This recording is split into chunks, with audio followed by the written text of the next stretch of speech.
Visitors to art exhibitions have been rising. Popular exhibitions like Yayoi Kusama's Life is the Heart of the Rainbow and Art Science Museum's Future World exhibition has gained an unprecedented amount of attention. This increase in number has come from the youth, with many of them taking their experiences to social media platforms like Instagram. This brings the question, has there been an increased interest and attention in the arts, or are youth merely doing it for the gram?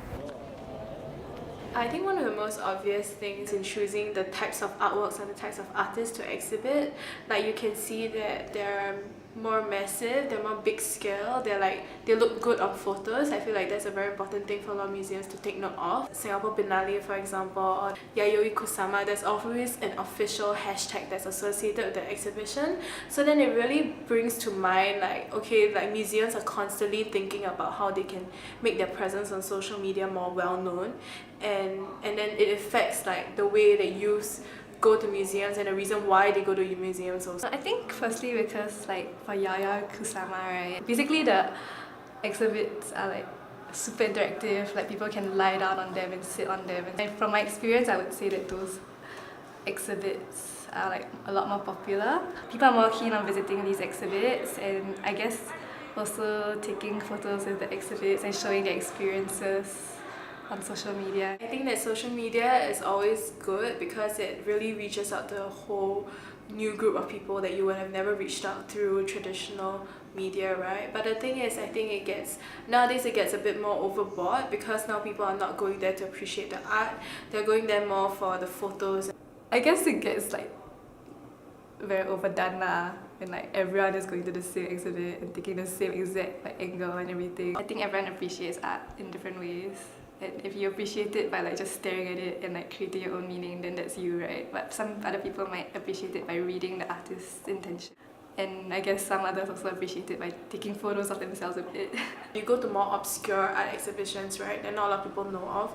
The people there interact very differently from the way that people do when they go to more famous exhibitions. So the first thing they do is take out their phones and then pose. Then they will look at the art.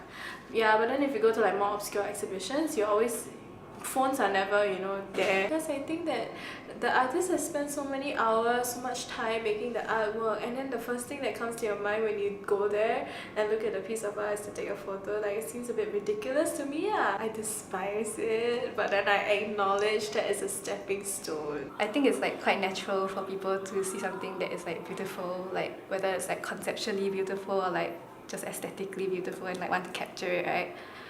Maybe not everyone will appreciate it to the same level, but at least everyone is more aware of. Now everyone knows who Yayoi Kusama is. Then if they are more interested in it by themselves, they can go find out more about it. And I guess that's always a good thing. But in general, people want to create art to show other people, right? So for me, I show my art on social media platforms, and so I would say that I make art for people to see, but it's also for myself as well. It has become a place whereby people come in to get their Instagram shots. It's good to have all these exhibitions around in Singapore so that people can know more about the arts. Yeah. More on the interaction, because nowadays we have so many events, so it's good that it's interactive and viral so that people will go. It's sort of a way to get it out of out of the arts world. It's a good way for people to get more exposed on exhibitions, but I think people should understand that ultimately all these exhibitions is all about more about the artists and how they feel and how they want to present themselves in their artwork. I know of people who really just go through all these things for the pictures, for Instagram in general. And then when I want to know more about the things that are going on and the description, usually they'll put descriptions on the site. And then they will just move on very fast to the next hall. And I'll just be wait, hold on, I want to know more about this. Yeah, so I feel people should really know more about it first. Most of them are actually going there just to kill time or a family lights out.